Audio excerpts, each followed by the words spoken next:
स्वाति जी, मेड़ता से श्री हरिवंश महाराज जी, आपके चरणों में कोटि कोटि प्रणाम। महाराज जी, मेरा प्रश्न है कि कर्म और धर्म में बड़ा कौन? कर्म करने वाले व्यक्ति के कर्म बहुत अच्छे हैं, एकांतिक सुना नहीं होगा किसका है? हाँ, एकांतिक नहीं सुना होगा इसलिए प्रश्न किया है, क्योंकि एकांतिक में कई बार ये चर्चा हो गई है। कर्म वही जो धर्म से युक्त हो। अगर धर्म से युक्त नहीं तो कुकर्म है, वो कर्म थोड़ी कहा जा सकता है, वो कुकर्म हो जाएगा। जो धर्म विरुद्ध है वो कर्म नहीं है, वो कुकर्म है, अशुभ कर्म है। और जो धर्म से युक्त है उसे ही कर्म कहते हैं।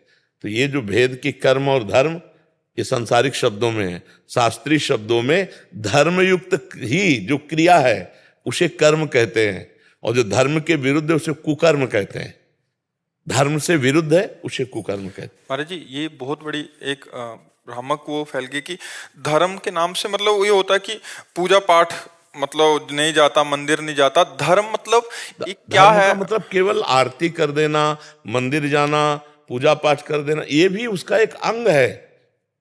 लेकिन धर्म का मतलब आपका उठने से लेकर शयन तक, जीवन से लेकर मरण तक, आपके जितने आचरण हैं वो सब धर्मयुक्त होने चाहिए।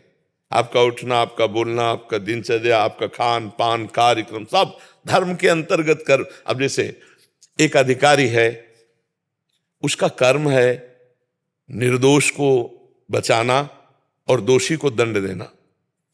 अब ये उसका धर्म है, धर्म से युक्त कर्म है। अब उसने निर्दोष को तो दंड दे दिया और दोषी को छोड़ दिया और रुपया ले लिया, अब ये कुकर्म हो गया। समझ रहे ना? अब धर्म का मतलब बहुत सब पूरा जीवन है, पूरा जीवन है। एक आदमी दौड़ के आपके पास है, हमें बचा लीजिए, वो आदमी मार रहा है। अब आपको तत्काल एक्शन में आना है, क्योंकि वो शरण में आ गया कि हम बचाने की सामर्थ्य रखते हैं, जितनी उतनी हम कोशिश करते हैं, और हम हंस करके उसको उसी के हाथ में उसको दे दिया जो मारने आ रहा था। अब ये हत्या हो गई आपके द्वारा। और जो अगर बचाने का प्रयास किया उसमें हमको भी कष्ट हो जाता है, तो लिखा है परहित लाग तजय जो देही संतत संत प्रशंसय तेही। दूसरे की रक्षा के लिए यदि हमारे शरीर को भी कष्ट हो जाता है तो सीधे भगवान की प्राप्ति होती है। जैसे जटायु जी ने, जब सीता जी ने पुकारा हा राम, तो जटायु जी को आवाज में ऐसे दर्द लगा कि जैसे कोई किसी को कष्ट दे रहा है। तो आकाश में उड़े तो देखा कि विमान पर सीता जी को लंकाधिपति रावण, जटायु पहचानते, ललका, ए दुष्ट, छोड़, ए पुत्री सीते, तू चिंता मत कर। और कहां रावण और कहां जटायु, त्रिभुवन विजेता रावण और जटायु। तो जटायु ने पंखों से मार के काट के फेंक दिया, पंख उसके घायल कर दिया। अब इतना ही बस था कि चोंच और पंख और पंजे इसी से प्रारो, तो चंद्रहास के द्वारा काट, दिव्य तलवार उसके पास काट, तो जे ही गिरा तो भगवान का चिंतन हुआ।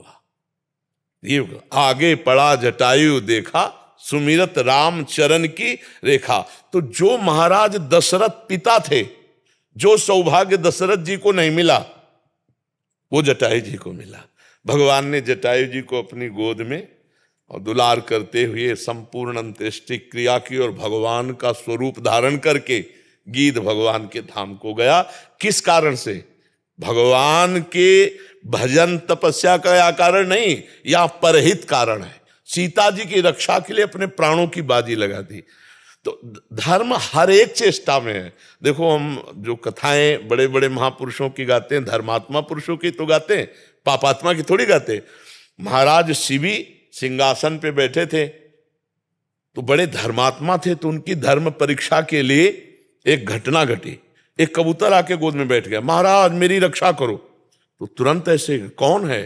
तो देखा कि छत के उसमें बैठ करके बाज कह रहा है, ये मेरा शिकार है। महाराज अगर आप दानी हैं, धर्मात्मा है, तो इतना जानते हैं कि मैं भी भूखा हूं और मेरा शिकार कबूतर है, आप इसको छोड़ दीजिए। कबूतर ने कहा, महाराज मैं आपकी शरण में हूं, आप जानते हैं शरणागत की रक्षा का भाव, इसलिए मैं आपसे प्रार्थना करता हूं, मुझे मत दीजिएगा। बाज ने कहा, महाराज मैं भूखा प्राण त्याग दूंगा, क्योंकि कबूतर मेरा शिकार और मैं इसी को खाऊंगा। उन्होंने कहा, नहीं भाई बात मानो, अगर आपको मांस ही पाना है तो मैं अन्य पशुओं का मांस, जहां वध होता है पशुओं का, वहां से लाके आपको दे सकता हूं, लेकिन कबूतर नहीं दे सकता, ये मेरी शरण में आया। बोले, महाराज आपको पता है कि बाज जो है किसी मरे हुए पशु का मांस नहीं खाता, वो अपने आप शिकार करता और खाता है। महाराज मैं राजी नहीं हूं, मेरे भी प्राण रक्षा करो, कबूतर दे दो। तो उनका कबूतर तो नहीं दूंगा, अगर इस पर राजी हो कि तुम मेरा मांस ले लो तो मैं तुम्हें दे सकता हूं। तो हाँ ये बात हो जाएगी, आप अपना मांस दे दो। तो तराजू में एक तरफ कबूतर रखा और एक तरफ अपना मांस काटा। कबूतर 100, 200, 250 ग्राम का, पर भाई वो कबूतर तो था नहीं, वो तो साक्षात अग्नि देवता थे।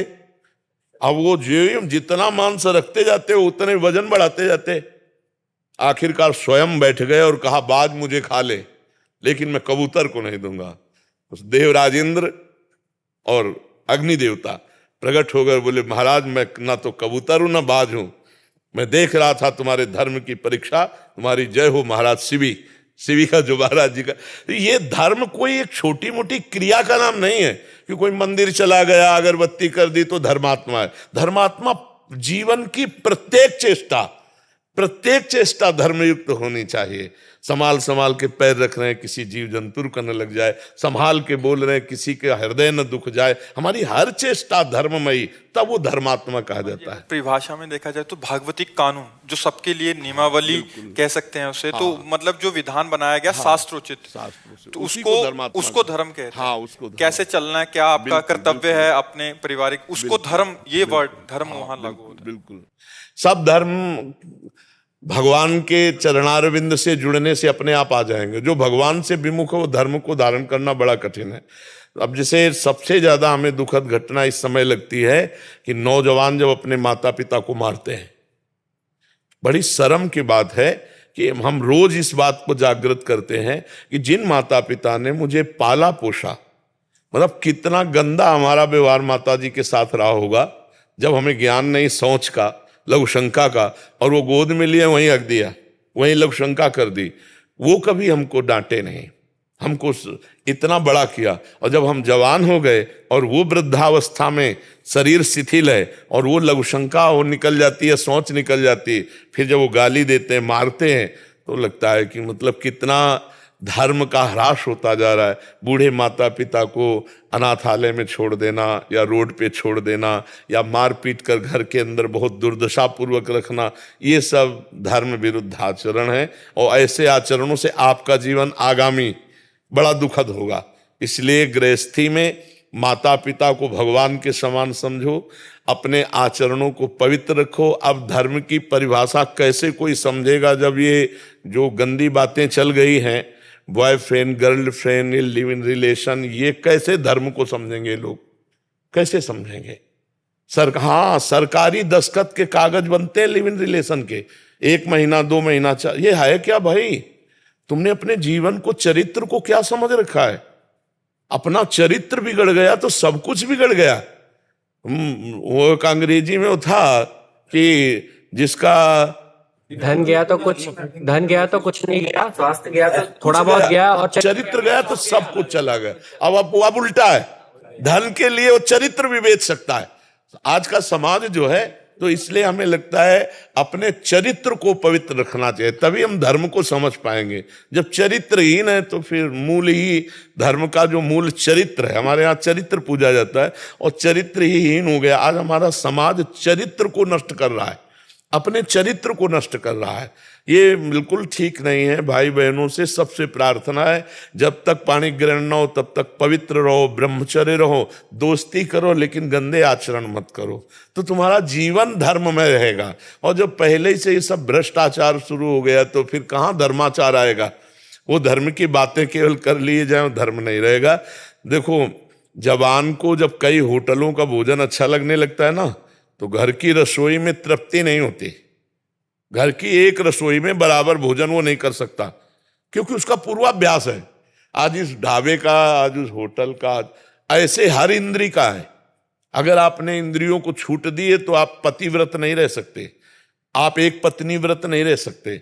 फिर आपकी गंदी आदत होगी तो दोनों में भेद होगा। फिर गृहस्थी किस काम की, पति कहीं, पत्नी का भाव कहीं, और रहे एक ही घर में रहे, ना प्रेम है ना दुलार है, तो फिर वो जिंदगी किस काम की?